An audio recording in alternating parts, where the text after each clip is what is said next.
actually ran here from Sacramento. As part of my campaign, I thought, let me run through the Central Valley and walk and come on foot, stop in every community and hear what people are talking about and what's on their minds along the way.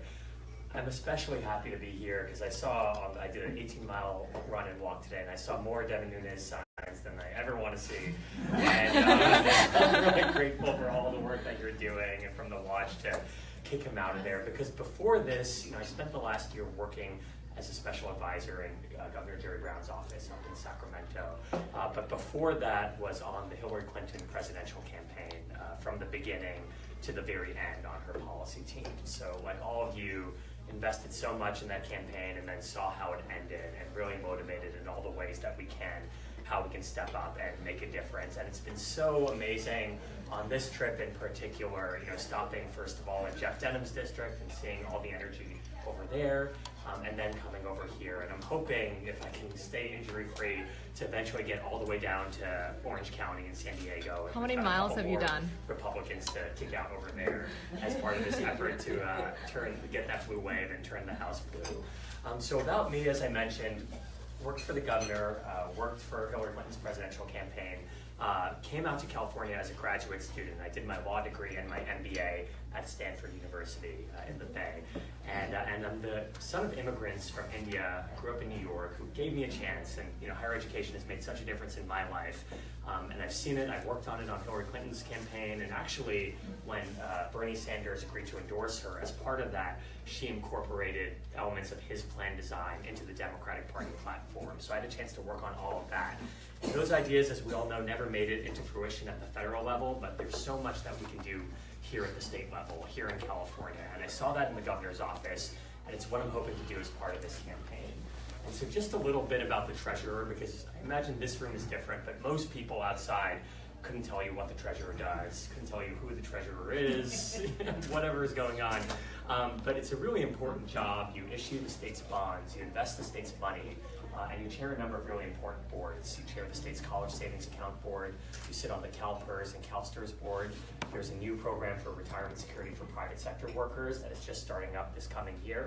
There's a program to help people with disabilities get expanded savings and opportunities that's also starting this coming year. So it's a really important job, and more than anything, because you're most sensitive to any changes in the state's credit rating, California's economic future is really the responsibility of the treasurer as well as other statewide positions. So what I want to do is really three things in this campaign. Number one, right now, the economy, there's still so much that we need to do, but the stock market has been doing well, as Trump never fails to point out. But the problem with our state budget is it's still too tied to the stock market.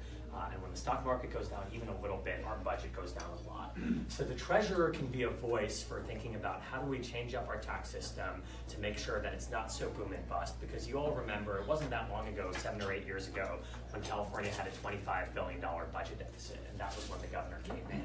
So I've got some ideas on how we can think about stabilizing that, which also makes it easier to borrow money in the bond market, which is the treasurer's job. The second thing I want to do is really push, and this kind of comes from my background, I think politics should be about policies and good ideas that make people's lives better. And often in these down-ballot races, it's hard to even know, who's running, what the ideas are. And I'm hoping, win or lose in this race, that I can help bring out a conversation, whether it's about expanding healthcare, expanding housing, increasing access to education. And I've got a list of ideas on my website. I'm happy to talk about any of them in any further detail, but I think can help push the ball forward. And then the last thing, and this is important to me, and one of the reasons I wanted to, my campaign manager, Hung Man, is right here, and Annie as well. They're like, this is a crazy idea. You're just going to run down the state on foot, cover over 500 miles. And, yesterday someone pulled over on the road, and she said, and I said, I thought she's going to ask me for directions, and I was going to tell her, hey, I actually just got here, I'm not from here. And she says, no, there's a coyote over there. So I'm like learning my way. But the reason I wanted to do this was because normally the way these campaigns work is you just sit down at home or in the office, you have a bunch of rich people and you just call them and ask them for money. And that's always going to be part of it. It's politics, we get it. But I thought there has to be more than that. And so I decided I'm going to run this campaign. No corporate money, no political action committee money, no other special interest money, just people who who know me or believe in me and think I can do a good job. So in these first 10 weeks, I've been in here about just over 2 months. I've raised about $150,000. So hopefully enough to, it's a big state, but enough to get the message out for us to make our way down and hopefully finish in San Diego. But most of all, just really grateful to be here and be welcomed by all of you. And happy to answer any questions about my campaign. Happy to talk about the Hillary Clinton campaign or the governor. I know he's in his last year of a historic fourth-year term, but anything that comes up if we have a minute or two before wrapping up. We're going to go with Louis and then Auburn. Yeah, there's a grassroots effort from among students in the UC system to get the UC system to disinvest from fossil fuels. Yeah. Right, to invest in more renewable sources. Now, where do you stand on efforts such as that? Do you support that idea, number one? And number two, should they disinvest from fossil fuels? What kind of alternatives have you considered are possible things to make up that difference? Yeah, so that's a really important system because there's the UC system and then of course CalPERS and CalSTRS. And when you put all those together, it's over $500 billion in assets. So any step that they took would be huge. So my view right now is definitely start to phase out those investments because, and the governor talks about this all the time, we're moving toward an economy where either we're not using those fossil fuel resources, in which case the value of those investments will go down, or we are still using those resources, in which case we're all screwed. Because climate change is coming and we see it every day. So my view is, I wouldn't, at this point, although I'm thinking about it, it is a complicated issue, I wouldn't sell all those stocks immediately, like tomorrow, but I would push for pricing those investment risks into any decisions that the fund makes. By virtue of owning all those shares, the funds have a big voice in how those companies are governed and saying hey, you might be extracting fossil fuels or natural gas now, but you need to move to something different because otherwise these investments are going down and you're wrecking the planet. And if those efforts don't work, I would definitely be open to taking an even stronger stance and just pulling them out. So it's not a direct yes or no. So basically, right now, not immediately, but starting that to wind down those investments. And if we're not getting cooperation, wind them down sooner rather than later. Thank you. Okay, before we go to Auburn, I'd just like you, if you don't mind, tell me how to spell your full name. Yeah. Please. So it's Vivek, Vivek. And we'll have postcards. We have postcards for everyone that we'll be handing out. Yeah, so last name, it's the first name, it rhymes with cake, which I now hesitate to tell people because I told my boss in the governor's office, and every time there was anyone's birthday, she'd be like, Vivek, we're eating you, cake over here. So, but it's last name is Viswanathan, which is Viswa, and then the last 6 letters are Nathan, Nathan. Thank you very much. Thank you. Auburn, you have questions?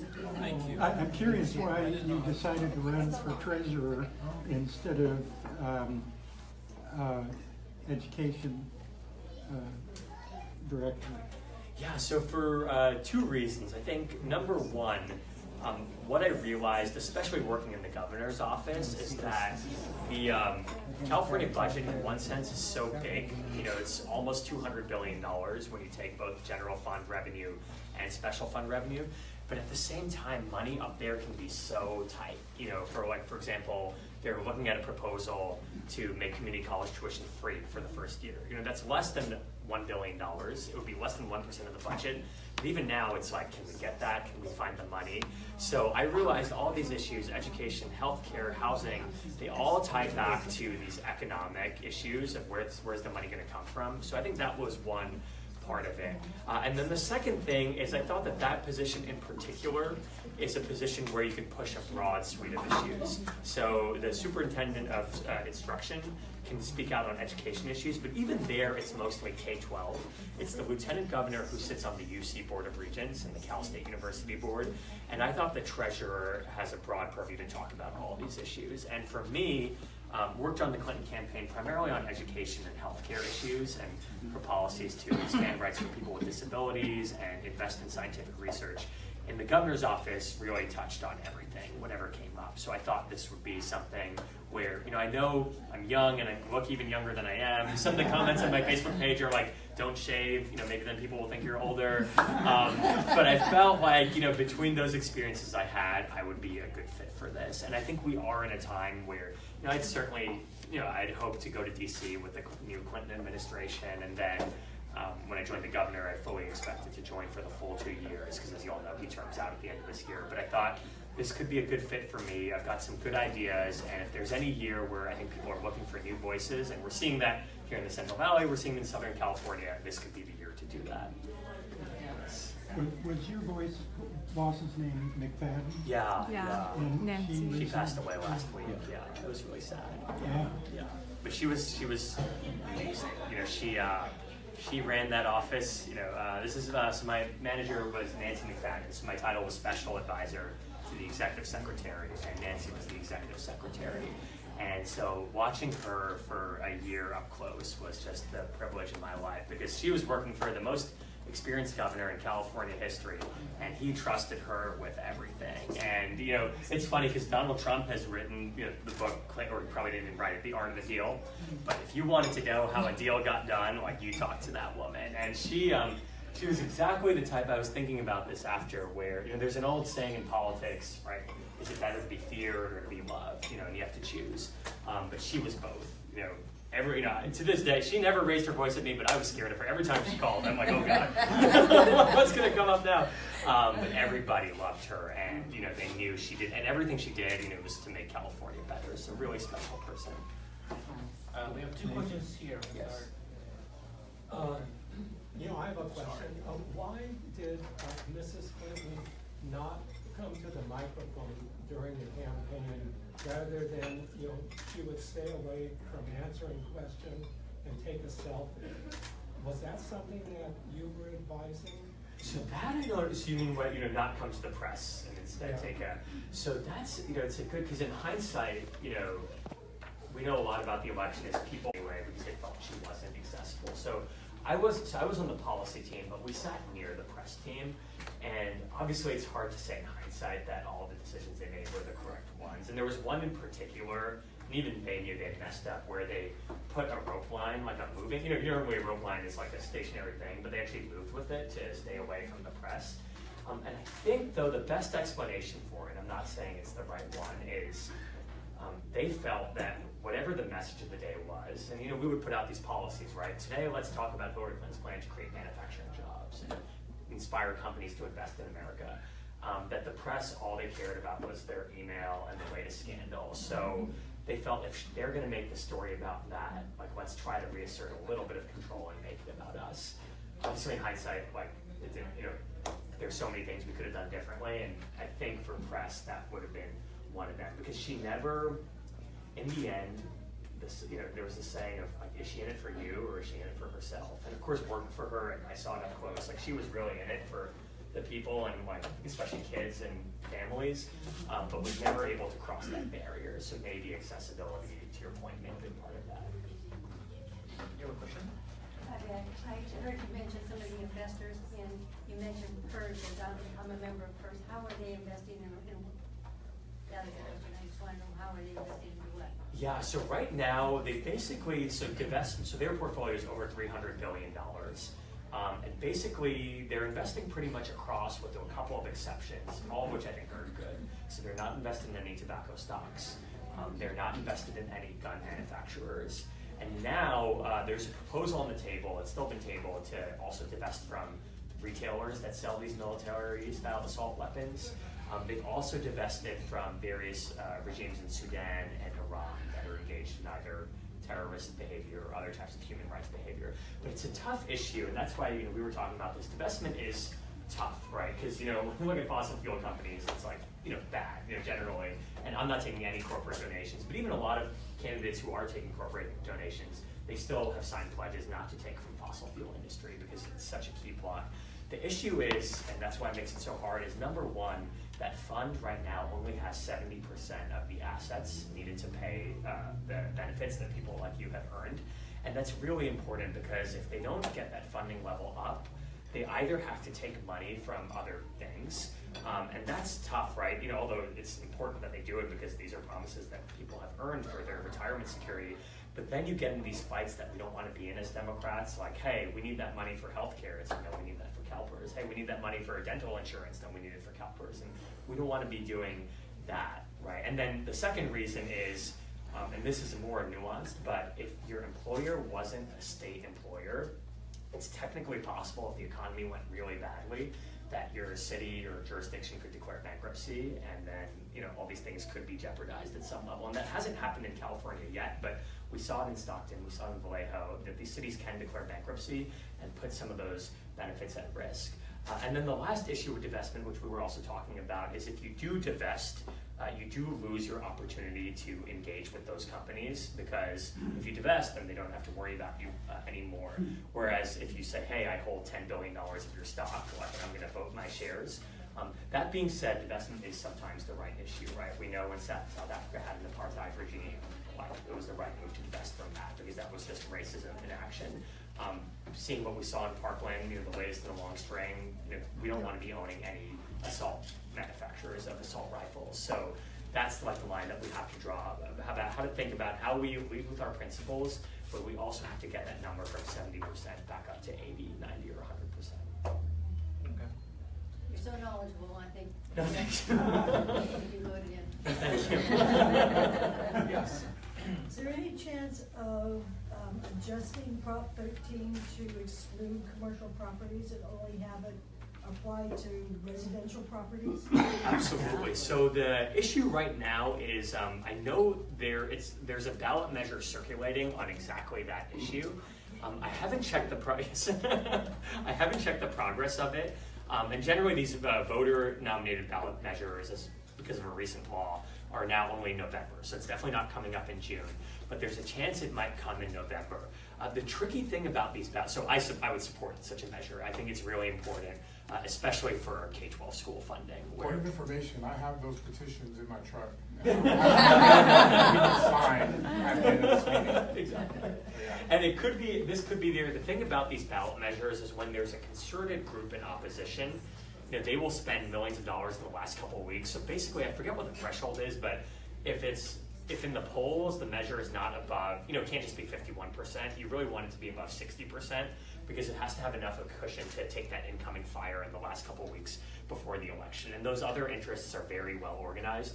Because this is such a Democratic year, you know, we'll be in June and hopefully in November, this could be the year to push it through. And I think the measure, I actually haven't read the measure, you know, that's up right now. So actually right after this meeting, I'm gonna go do that. But it does have important protections in it. I think it's properties above $2 million. So, you know, your mom and pop laundromat, you know, might not, you know, who's worried about it, they might not be, but it's these big businesses. And really the issue is, you know, number one, there's a general Prop 13 issue, which is you never want to raise revenue, but we do need money for our schools, right? We know our per pupil expenditure are below the average, and this is California, right? We should have the best schools. The second thing, which you probably know, both of you, all about, is businesses in particular have been able to play all these games with the system. So when you sell your house, right, you sell your house, or when you buy your house, and that's when a change happens, and then your property taxes get set from that base. But for businesses, because it's often owned by these joint syndicates and these investors and all these things, the way the rules are right now is if less than 50% is transferred at any given time, then their property taxes don't reset. So they've been very skilled at structuring it, where as long as it's under 50%, and then they wait a little bit, and then more of it transfers. So there are these loopholes that these corporations are driving a truck through. So I think that's where it makes a lot of sense to get that on the ballot. And if it doesn't happen this year, I do think the momentum is building. You know, Prop 13 is really tough, and you know, I saw the governor talk about this because he was actually the governor in June of 1978 when Prop 13 first got ratified. So he's seen that voter, you know, wrath up close, and some of it was legitimate, right? They had this surplus at the time. People's taxes were going up like crazy. So he has this quotation. He says, "Prop 13 is a sacred doctrine and should not be questioned." You know, it's part of California religion almost. So, you know, it's hard to get too optimistic about even changes just for commercial property. But I think if we have a good argument, we get it on the ballot, and we put good arguments about where this money is going to go. It's going to go into our schools and into our kids, and we can push it through. Good. Do you happen to know the numbers around what you just talked about. For example, the Visalia shopping center was sold several years ago, and there was an article in one of the local papers about the fact that the center was built and it cost, say, $27 million at the time, but it was sold for $75 million. And the differences now are much more extreme. Yeah. The Bank of America building in San Francisco was probably built for around $100 million. Now it's worth about $1 billion. Yeah. And it's changed hands at least twice. Yeah. In between times, it's still taxed at the level it was taxed when it was originally built. So the difference in revenue to the state is in the billions, probably the hundreds of billions of dollars. Yeah, and so I've heard even a conservative estimate of if we did a commercial tax exclusion for Prop 13, it would raise a minimum of $5 billion a year and possibly closer to $10 billion. And that would be year after year after year. And that would go, well, number one, it could go directly into the education budget, which we've talked about. And the second thing is, even as Democrats, we don't want to run around saying we're going to raise everyone's taxes, but we do need new revenue, and especially at the local level. And one of the reasons our state government, we can save this for next time, but one of the reasons it's structured the way it is with so much funding coming from the state level for local priorities like schools and parks is because it's so hard to raise taxes at the local level. And that's good. We don't want people running around raising all our taxes, but because it's so hard, that's where you close your libraries, you can't repair your parks. And so just by alleviating a little bit of that pressure and making businesses like Bank of America style businesses pay their fair share, it'll make it easier for everything else that local governments do. One more question and we do have to wrap it up. Yes, I've read, over the last couple of years, read some articles about proposing a transaction tax for corporate securities. Mm-hmm. They have this autonomous autonomous trading where stocks are traded. Literally probably thousands in an hour, and even a small percentage have raised quite a bit of money. I know this would affect PERS and STIRS. Yeah.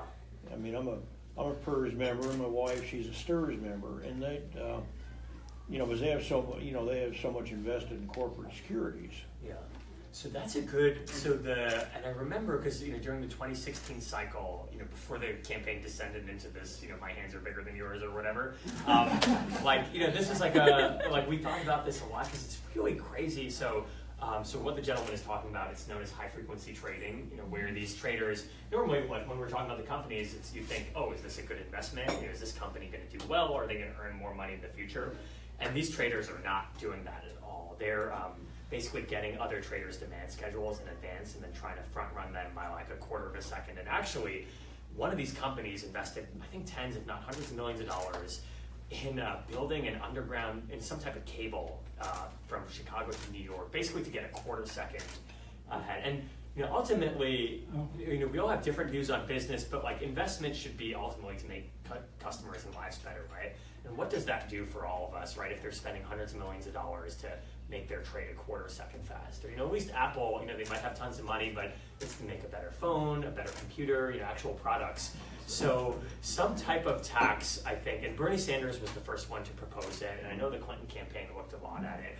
Some type of tax could be very helpful if it was, number one, sufficiently small where it didn't disrupt the entire capital markets, because you do have to think if you do put a tax, it does make everyone who holds stocks, their holdings a little bit less. Now that's good if they're a hedge fund manager, we're all fine with that. But again, if it's CalPERS or CalSTRS, we just want to be careful.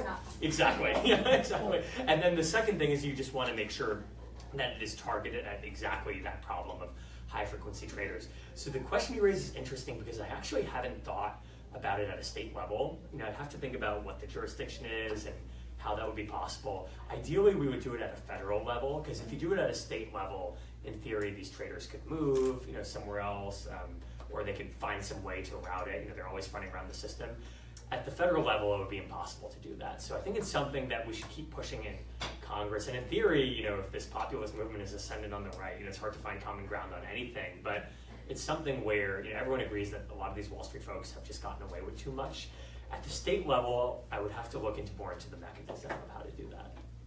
Well, it's like any speculation produces absolutely nothing. In zoology, that'd be maybe an analogy, would be a parasite. Yeah. Speculation, again, no value, produces nothing. Yeah, and then that's where, and then it makes it harder for, and you see you've heard about these flash crashes where the market suddenly drops. Yeah, like it has it's basically last couple because of things like this. Did you have one last? I was just going to say, with the number of corporations that have been demanding graduates with STEM-based background with the adjustments and asking the larger corporations to pay their fair share, one of the ways we could meet them halfway is to offer up some portion of that additional funding in the form of STEM-based education funds for school districts. Exactly. I think that's a really good idea. Number one, a study came out recently and said that by 2030, there's going to be a shortfall of 1.1 million bachelor degrees graduates in California. And yeah, just in California. And in the States, it's only 40 million people, so like 1 million is a lot. So, everyone it's better for the economy, but like you said, it's even better for those corporations. And then the second thing, which I actually hadn't appreciated until I joined that policy team, but it's exactly what you said, is that back in the day, whenever the day was, but back in the day, a corporation or a company would hire someone and say, hey, you're smart, and we will train you. We'll invest with you, and we expect you to stay with this company for a large portion, if not the duration of your career.